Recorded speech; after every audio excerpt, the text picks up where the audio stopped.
받으실 하나님의 말씀은 히브리서 12장 1절에서 13절 말씀입니다. 히브리서 12장 1절에서 13절의 말씀을 다 같이 봉독하시겠습니다. 이러므로 우리에게 구름같이 둘러싼 허다한 증인들이 있으니 모든 무거운 것과 얽매이기 쉬운 죄를 벗어버리고 인내로서 우리 앞에 당한 경주를 하며 믿음의 주여 또 온전케 하시는 이인 예수를 바라보자. 그는 그 앞에 있는 기쁨을 위하여 십자가를 참으사 부끄러움을 개의치 아니하시더니 하나님 보좌 우편에 앉으셨느니라.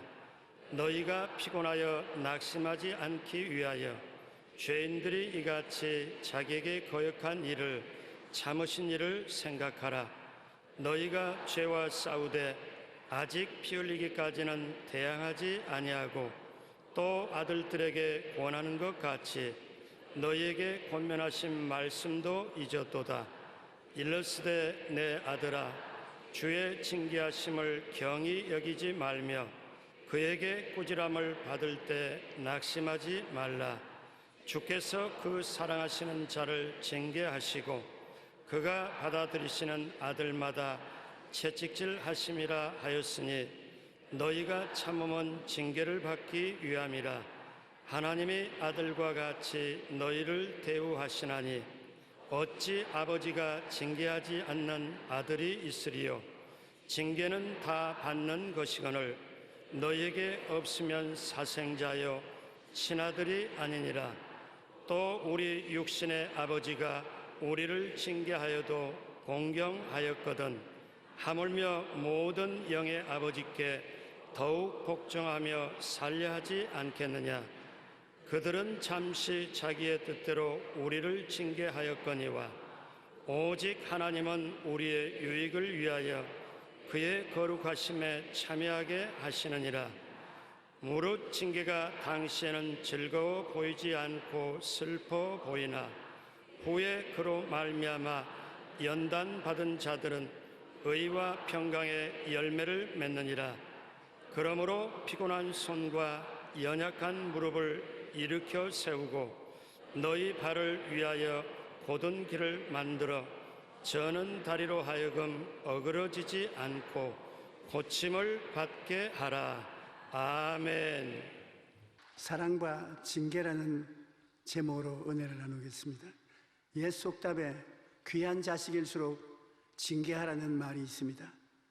징계는 당시에 즐겁지 않습니다. 그러나 세월이 지나고 보면 그 징계의 매가 참으로 사랑의 매였다는 것을 우리는 느낄 수가 있습니다. 제가 중학교 다닐 때 영어가 싫었습니다. 왜 우리나라 말이 있는데 남의 나라 말을 배워야 되냐.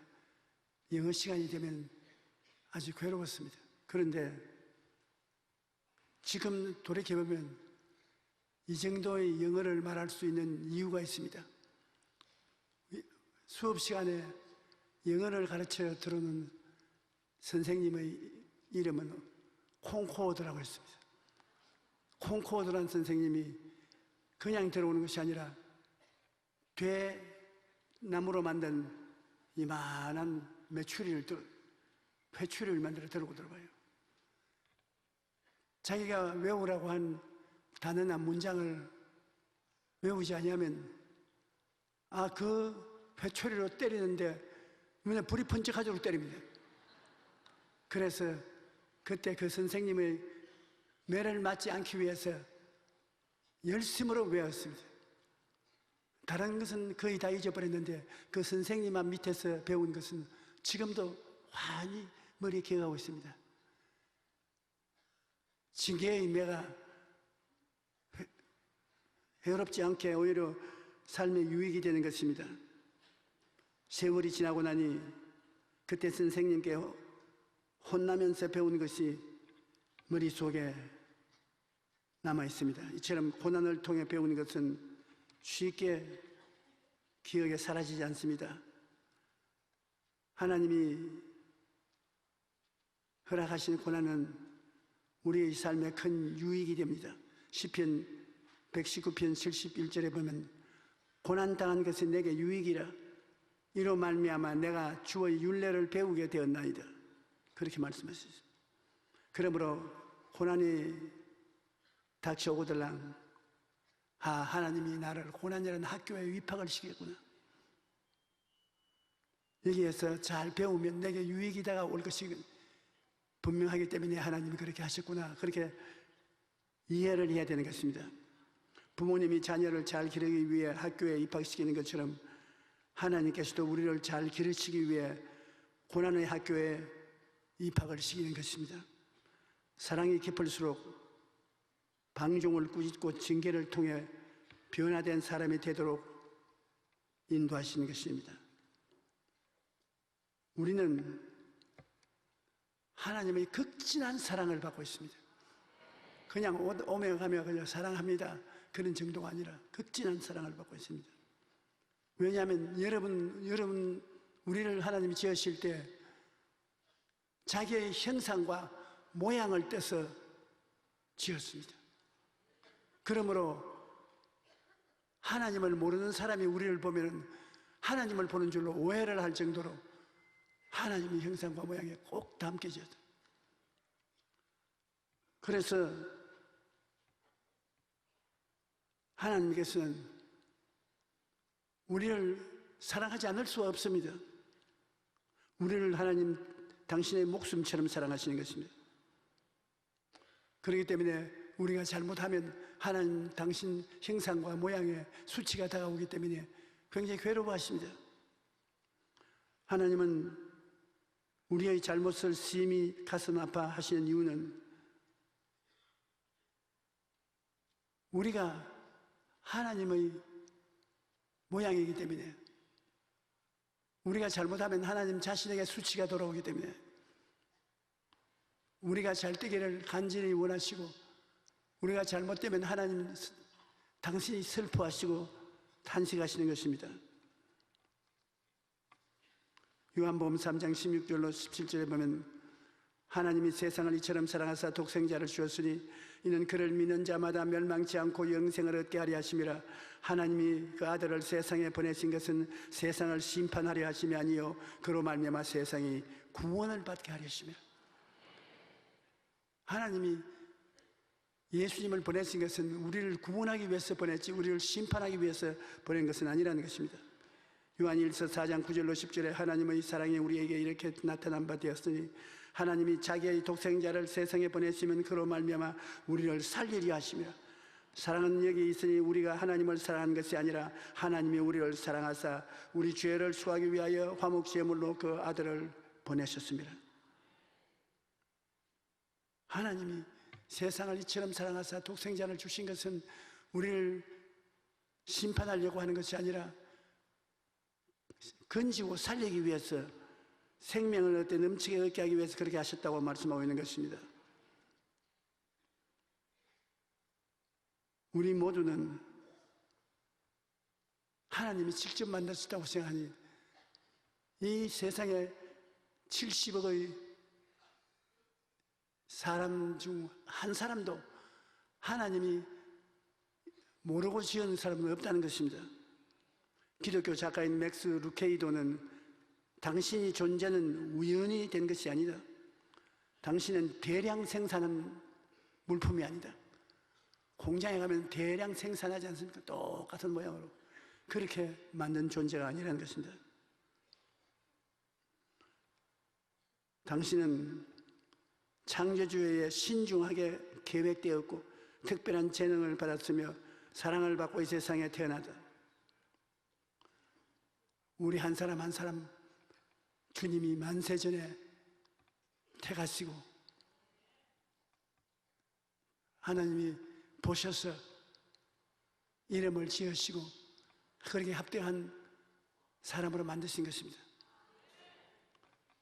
여러분, 예배 드리는 이 자리에 우리 모두 다 하나님은 한 사람 한 사람의 이름을 아시고 생각을 아시고 행위를 아시고 계십니다. 그것이 놀라운 것입니다. 대량 생산품이 아닙니다. 공장에 꽃 같은 물품이 쏟아지는 그런 존재가 아닙니다.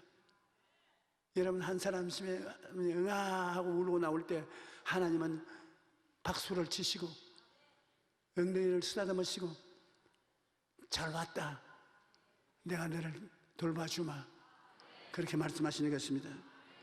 시편 139편 13절과 16절에도 주께서 내 내장을 지으시며 나의 모태에서 나를 만드셨나이다. 하나님이 우리 내장을 짓고 친히 하나님 만드셨다. 내 형절이 이루어지기 전에 주의 눈이 보셨으며 나를 위하여 정한 날이 하루가 되기 전에 주의 책에 다 기록되었나이다. 내가 태어나서 하루가 되기 전에 이미 일생이 다 기록되어 있어요.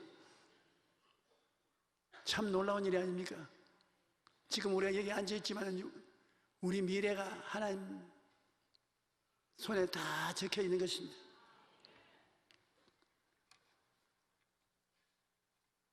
그러므로 우리는 그저 많은 사람들 중에 하나가 아닙니다. 하나님께서 친히 디자인하시고 친히 만드신 특별한 존재입니다. 한번 따라 말씀하십시오. 하나님은 나를 특별히 디자인하셨다. 나는 하나님께 특별한 사람이다. 할렐루야, 감사합니다. 그러므로 우리를 하나님 키울 때 하나님 때때로 잘하지 않으면 징계하시고 꾸짖으실 때 우리가 그 징계와 꾸짖으심을 기쁘게 받아들여야 되는 것입니다. 히브리서 12장 5절에 보면 또 아들들에게 권하는 같이 너희에게 권면하신 말씀을 잊었도다 이랬을 때 내 아들아 주의 징계하심을 경히 여기지 말며 그에게 꾸지람을 받을 때 낙심하지 말라. 사랑하는 자, 친자식으로 받아들인 자를 징계하시는 것입니다. 남의 자식을 징계하지 않습니다. 친자식을 징계하는 것입니다. 히브리서 12장 6절에 주께서 그 사랑하는 자를 징계하시고 그가 받아들이는 아들마다 채찍질하시느니라. 잠언서 3장 11절로 12절에서 대저 야훼께서 그 사랑하는 자를 징계하시고 마치 아비가 그 기뻐하는 아들을 징계함 같이 하시느니라. 우리를 기뻐하고 사랑하는 자이기 때문에 하나님이 징계를 하시고 우리를 돌보시는 것입니다. 하나님은 징계를 통하여 우리가 거룩한 삶으로 성장해서 하나님의 신성에 참석하기를 원하는 것입니다. 하나님처럼 되기를 원한다는 것입니다. 여러분, 하나님은 형상이 없지 않습니까? 하나님은 이목구비를 가진 우리와 같은 형상을 가지고 있지 않습니다. 그러므로 하나님이 어떻게 생기셨냐 물으면 그 대답할 것은 하나님이 우리를 보고 재처럼 생겼다. 나는 재처럼 생겼다. 하나님은 모양이 없지 않습니까? 그러나 내 없는 모양을 있는 형태를 갖추어서 지은 내 자식들을 보라. 내가 재처럼 생겼나니라. 그 하나님이 우리를 그처럼 귀하게 여기시는 것입니다.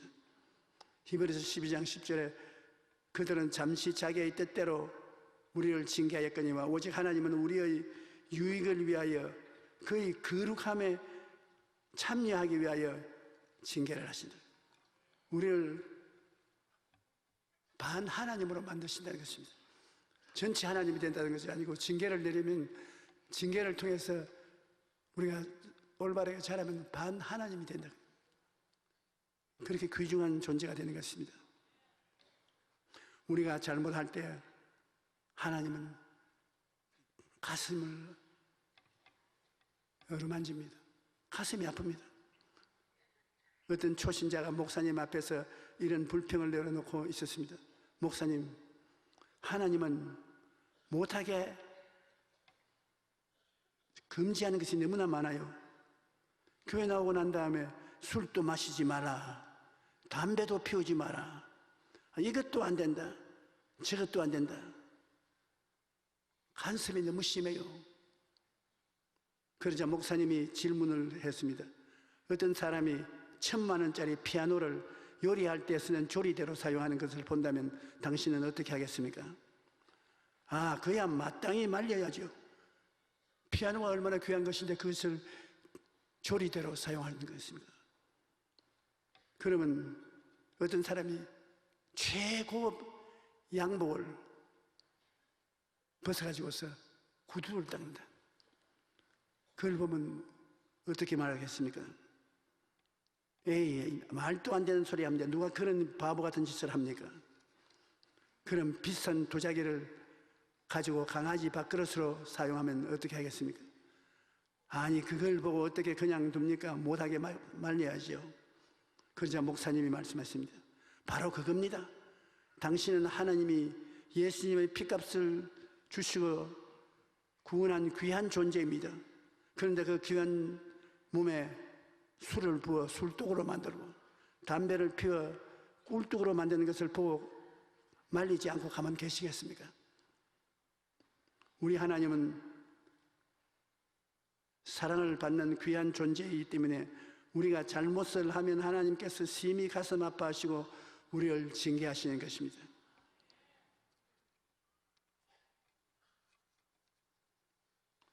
우리는 사랑받고 있습니다. 참으로 이상하고 놀라운 것은 내가 만일 창조주 하나님이었다면 벌써 이 세상을 심판해버렸고 우리를 멸절해버렸을 것입니다. 그런데 하나님께서는 이 온 우주에 우리 한 사람만 하나님의 자녀가 된 것처럼 사랑을 베푸시고 관심을 기울이시는 것입니다. 로마서 5장 8절에 우리가 아직 죄인 되었을 때 그리스도께서 우리를 위하여 죽으심으로 하나님께서 우리에 대한 자기의 사랑을 확증하시느니라. 얼마나 사랑하냐? 죽기까지 사랑한다. 죽도록 사랑한다.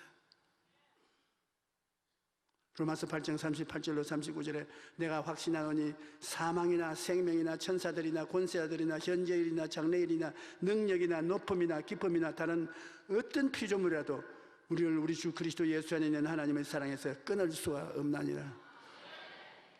그러니 도무지 우리는 하나님과 끊어지지 못합니다. 하나님은 당신의 목숨처럼 우리를 사랑하신다는 것입니다. 징계를 받을 때 하나님께 삐쳐서 하나님으로부터 멀어지는 사람이 있습니다. 하지만 하나님으로부터 멀어지는 그 사람은 고통을 더 많이 받게 되는 것입니다. 우리는 어릴 때 시골에서 자랐으니까 어디 갈 데가 없어요. 어머니가 밥을 지으면 부엌에서 따라다니는 그것이 재미있는 것입니다. 그래서 어머니 일에 회방을 하다가 잡혀서 종종 부적갱이로 얻어맞는데 어머니가 야, 그거 하지 마라. 그러면 어머니를 애먹이기 위해서 더 하거든요. 그럼 잡혀서 부적갱이로 때리는데 어머니에 덜 맞으려고 뒤로 물러나가면 진짜로 얻어맞는다고요. 부적갱이 끝에 맞으면 굉장히 아프다고요. 때리게 되려면 어머니 치마를 보자고 안고 들어가면서 아이고 내 죽네, 아이고 아파, 아이고 아파. 안 그럴게 살려줘, 엄마 살려줘. 어머니 안고 들어가면 부적갱이 저 안쪽에 맞으니까 하나도 안 아픕니다. 그러나 어머니는 진짜 내가 아픈 줄 알고 그만 때립니다. 우리 하나님께 매운 것도 한 가지입니다. 여러분, 하나님이 징계를 해서 가정에 우환질구가 생겨나고 고난이 다가왔을 때 여러분이 원망하고 불평하고 탄식하고 하나님이 나를 이렇게 할 줄 몰랐다. 그렇게 하면서 주일 교회도 안 나오고 그렇게 하면 굉장히 아픕니다. 하나님이 더 심히 때리고 채찍 끝에 맞음으로 아픕니다.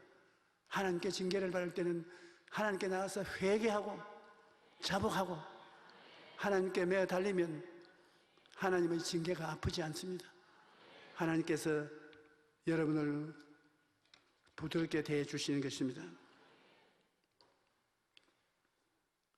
부모가 꾸짖으면 낙심해서 집안에 들어 앉아 밥도 먹지 않고 문을 잠궈놓고 울기만 하는 사람은 징계의 목적이 달성되지 않습니다. 부모가 끄지으면 깨어지고 회개하고 털털 털어버리고 일어나서 방실방실 긍정적으로 징계를 받아들이면 징계가 효과가 있고 유익이 되는 것입니다. 징계를 받고 나면 변화된 삶을 살아가야 되는 것입니다. 우리 부모나 하나님이나 자식을 징계할 때는 변화되기를 원하는 것입니다. 징계를 해도 변화 안 되면 징계를 자꾸 내리게 되는 것입니다. 우리가 회개하여 진실하게 하나님 앞에 나와서 변화를 받도록 해야 되는 것입니다. 야고보서 1장 22절로 25절을 보면 너희는 말씀을 행하는 자가 되고 듣기만 하여 자신을 속이는 자가 되지 마라. 누구든지 말씀을 듣고 행치 아니하는 그 자는 큰 거울로 자기 얼굴을 보는 사람 같아서 제 자신을 보고 가서 그 모습이 어떤지를 잊어버리는 자들. 자유롭게 하는 온전한 율법을 들여다보고 있는 자는 듣고 잊어버리는 자가 아니요 실천하는 자니 이 사람은 그 행하는 일에 복을 받으리라고 말씀하는 것입니다. 요한 1서 1장 9절은 만일 우리가 우리 죄를 자백하면 그는 미쁘시고 이로써 우리 죄를 사하시며 우리를 모든 불의에서 깨끗하게 하실 것이라. 여러분, 하나님께서 아브라함을 불러주실 때 내가 너에게 복주고 복주며 번창케 하고 번창케 하리라. 내가 너를 복으로 만들어서 너를 도와주는 사람에게 복이 되게 하고 너를 대적하는 자에게는 심판을 받게 하겠다 했는데 하나님이 아브라함에게 복을 주겠다는 말을 하지 않고 너는 복이 되겠다고 그랬습니다. 너는 복덩어리다. 너는 복이다. 그런데 갈라디아서에 보면 우리가 예수 그리스도를 믿으면 하나님께서 그리스도를 통해서 저주에서 해방시켜 줄 뿐 아니라 우리를 아브라함의 복을 받겠다고 말한 것입니다. 그러므로 아브라함의 복을 받겠다는 것은 여러분이 복을 그냥 얼마씩 받는 것이 아니라 여러분이 복덩어리가 되어버린 것입니다. 여러분이 복덩어리입니다. 한번 따라 말씀하세요. 나는 복덩어리다. 복덩어리가 집에 굴러 들어오면 집이 복된 집이 될 것이요. 복덩어리가 물건을 만지면 물건이 복이 되는 것입니다. 우리 한국이 굉장히 경제적으로 어렵고 남북 간에 김정은이 때문에 긴장이 날카롭게 되어 있는데 지금 대한민국을 지키고 보존해 줄 분은 하나님밖에 없습니다. 하나님은 당신의 자녀들을 통해서 일하십니다. 꿈을 주시고 그 꿈을 통해서 하나님이 일하시는 것입니다. 우리 한국에 예수 믿는 사람들이 복덩어리입니다. 이 예수 믿는 사람들을 잘 돌봐주면 하나님이 이 복덩어리 때문에 우리에게 복주는 자를 복주고 우리를 대적하는 자에게 하나님이 원수를 갚아주시는 것입니다. 우리는 6.25 사변 났을 때 한국과 지금 우리는 다릅니다. 우리의 하나님이 우리하고 같이 계신다는 것을 언제나 알아야 되는 것입니다. 하나님이 우리와 같이 계시면 우리는 만사를 하나님 눈으로 보아야지 사람의 눈으로 보아서는 안 되는 것입니다. 모세가 가나안 땅에 정탐꾼 12명을 보냈는데 10명은 자기들 눈으로 보았어. 그 땅을 보니 주민을 삼키는 땅이고 성벽은 너무 높아서 도저히 기어 올라갈 수도 없고 그곳에 있는 사람들은 전부 장수들이라 네피림의 후손 아낙자손 대장부들이 살고 있어서 우리는 메뚜기 같더라. 우린 모두 다 잡힌다. 복 없는 소리만 했습니다. 그러나 여호수아와 갈렙은 하나님의 마음속에 계시는 사람들로서 언제나 그들은 하나님이 우리와 같이 계신다. 가나안 땅에 벌써 박토를 보고도 하나님이 복을 내리시면 땅이 옥토가 되고 말터이니 젖과 꿀이 흐르는 땅이다. 성은 아무리 높아도 하나님이 들어오는데 그 성이 안 무너질 테겠느냐. 그리고 대장부들이 살고 있었는데 그 대장부들은 하나님 앞에는 우리 밥이다. 밥. 아무것도 아닌데 우리가 들어가면 점령할 수 있다. 똑같은 땅을 똑같이 40일 동안 정탐을 했는데 10명은 인간의 부정적인 사고방식으로 들어갔기 때문에 못한다, 안 된다, 할 수 없다. 전부 부정적으로 말했습니다. 그 말을 들은 백성들은 땅을 치고 통곡을 하고 우리는 어떻게 살고 그 성에는 들어가지도 못하고 전부 우리 자식들이 포로가 될 것이고 우린 절망하게 되고 희망을 잃어버립니다. 탄식을 했습니다. 그러나 여호수아와 갈렙은 당당히 나서 아니다. 그 땅엔 젖과 꿀이 흐르더라. 그 성벽은 높아도 능히 우리가 쳐들어갈 수 있다. 그게 있는 사람들은 우리 밥이다. 문제가 없다. 들어가자. 긍정적이고 적극적인 말을 했습니다만 백성들은 그 사람을 죽이려고 했던 것입니다. 여러분이 무엇을 보고 어떻게 생각하느냐? 여러분을 하나님이 돌보시는 것입니다. 하나님이 여러분과 같이 계신 것입니다. 예수님을 구주로 모신 사람은 하나님이 함께 계십니다. 그러므로 하나님이 같이 계시면 무엇이든지 능치 못하실 일이 없는 것은 아브라함과 같이 여러분이 복덩어리인 것이기 때문입니다. 이 복덩어리인 우리 대한민국의 교회와 교인들을 김정은이가 일어나서 치지 못합니다. 우리는 하나님 중심으로 서고 나라와 민족을 위해서 꾸준히 기도해야 될 것입니다.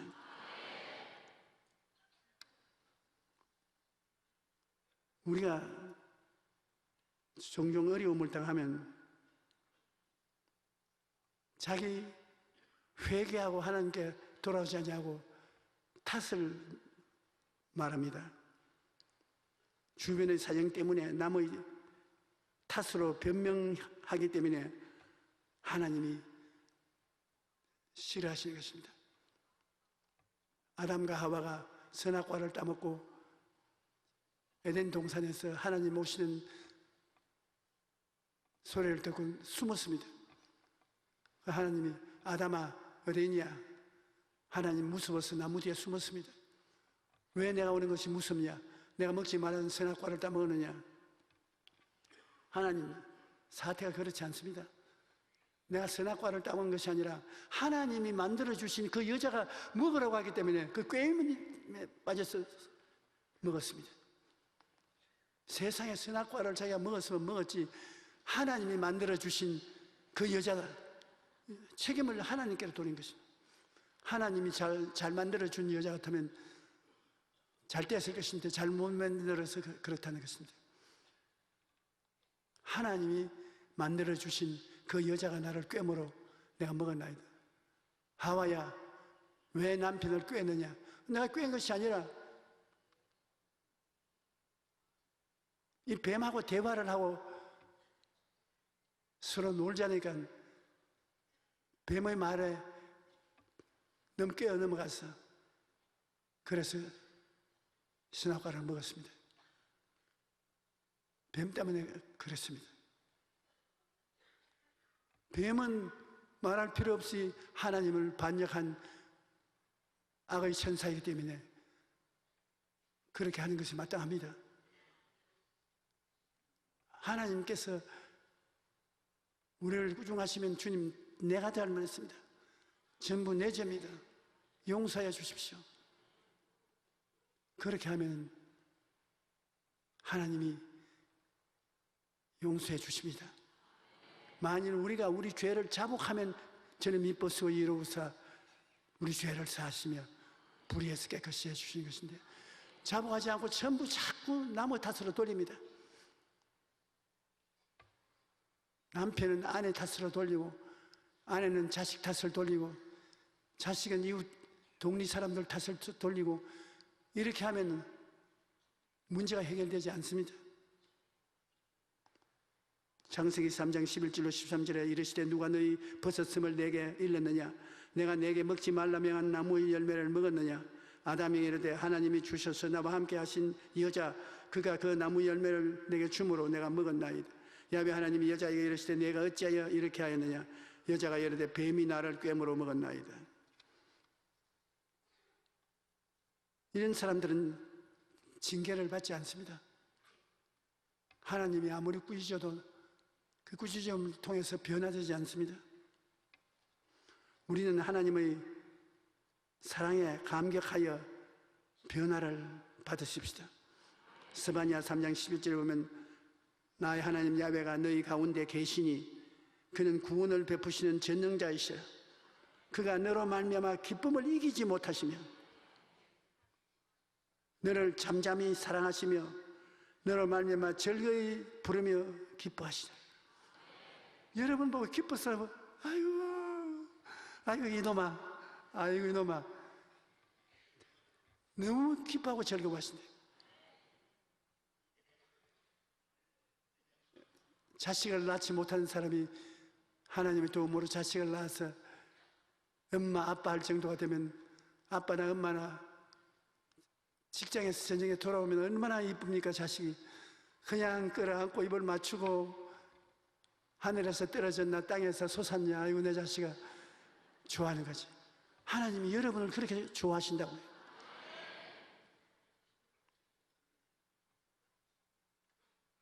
베드로 전서 2장 9절에 보면 너는 택하신 족속이다. 하나님께서 내가 너를 택했다. 왕같은 제사장들이다. 거룩한 나라요. 그는 나의 소유된 백성이다. 대단합니다. 우리 보통 사람 아닙니다. 그러므로 우리를 존경해야 되는 것입니다.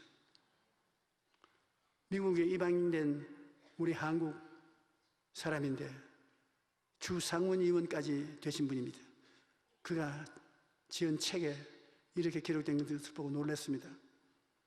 그는 고아원에서 입양이 되어서 미국 가정에 들어가서 양부를 모시고 사는데 애가 기운이 없어요. 학교 가도 혼자 저 구석에 앉아있고 잘 울고 낙심하고. 그래서 그와 가까운 사람이 물었습니다. 너 왜 한국에서 입양되어 와서 이런 좋은 학교에서 공부하고 이런데 힘을 내고 기뻐하고 즐거워하고 좀 이래야지 이게 왜 이러냐.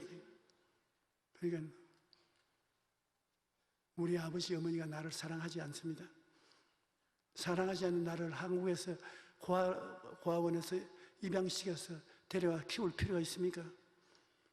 우리가 보기에는 너희 부모가 너를 지극히 사랑한 줄 아는데 그게 문제입니다.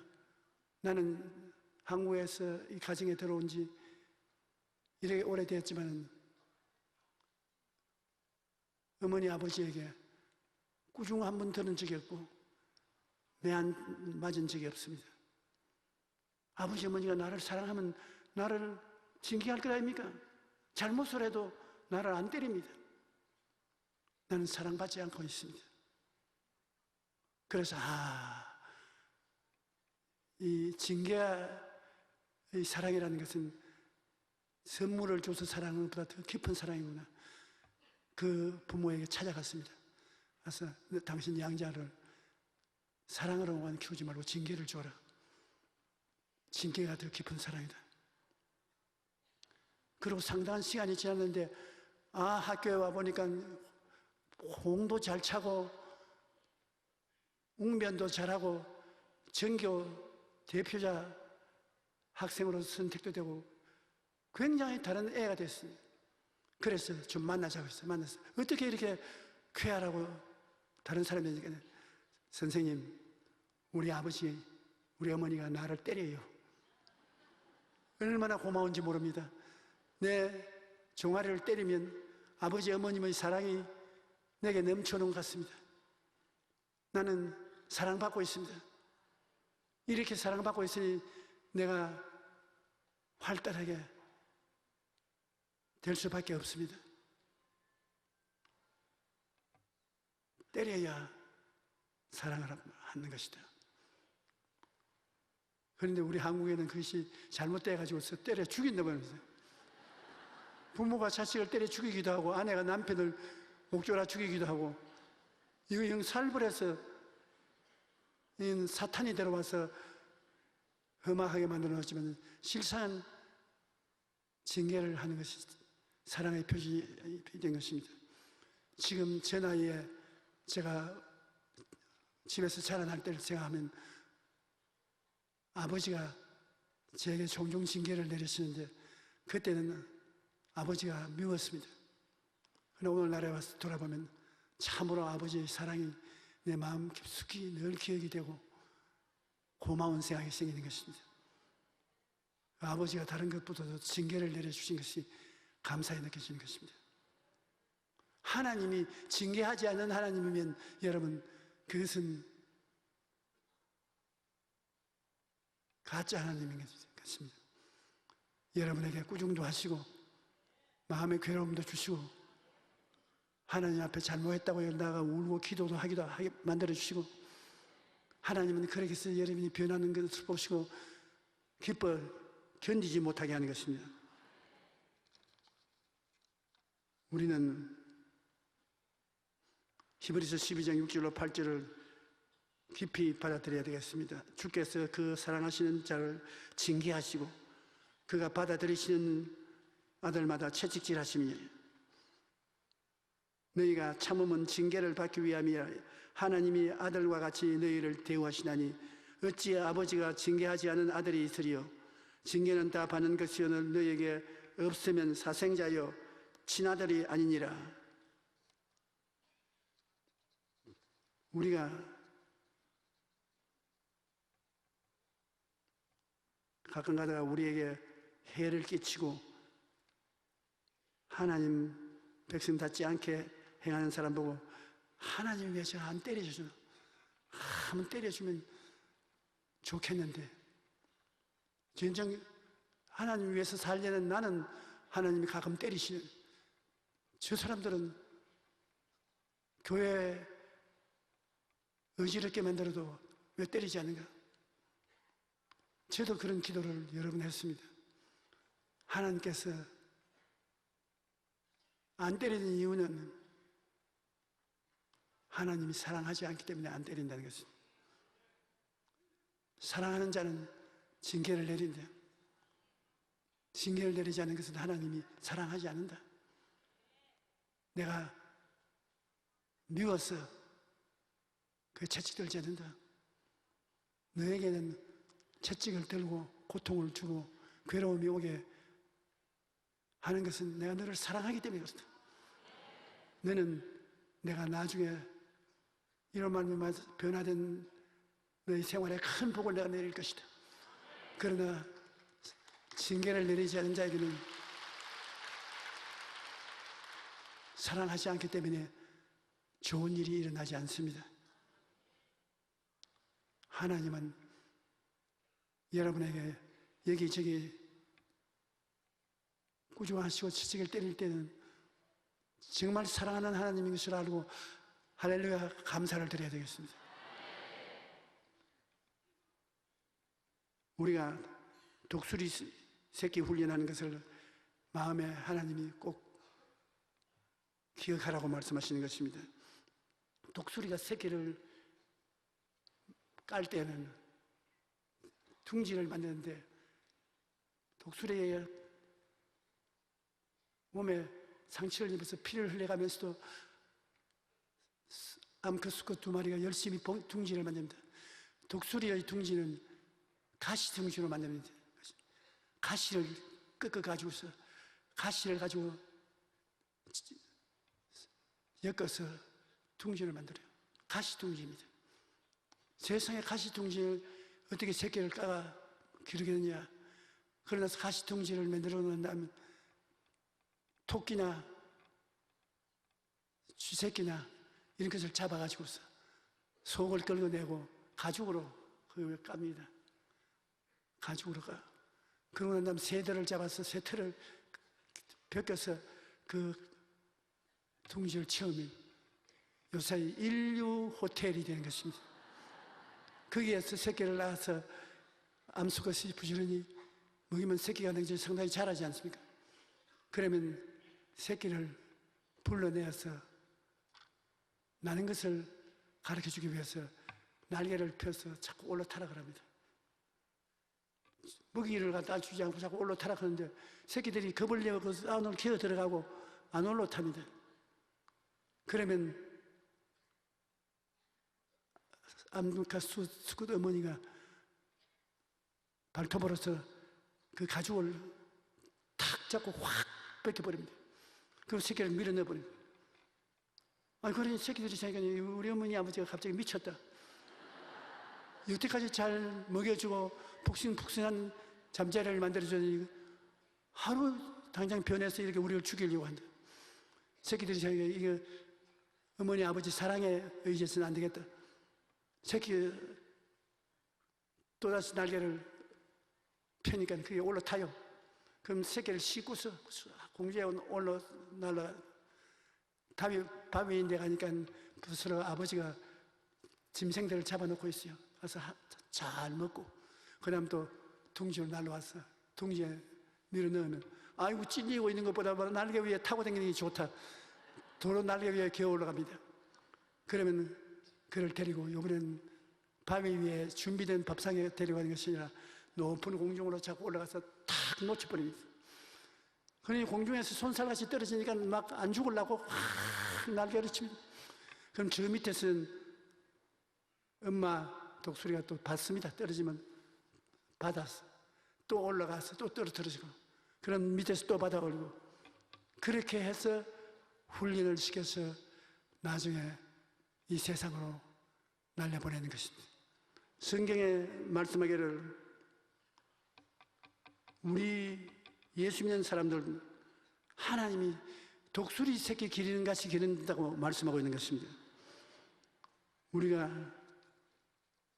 하나님이 우리를 얼마나 사랑해서 그렇게 한지 잊어버리지 말아야 되는 것입니다. 어미 독수리가 새끼 독수리의 하늘을 나는 법을 가르칠 때 먼저 높은 곳에 데리고 올라가서 떨어뜨리고 그러면 새끼 독수리는 떨어져 필사적으로 날개짓을 하는데 땅에 닿기 전에 어미 독수리가 손살같이 내려 안전하게 받습니다.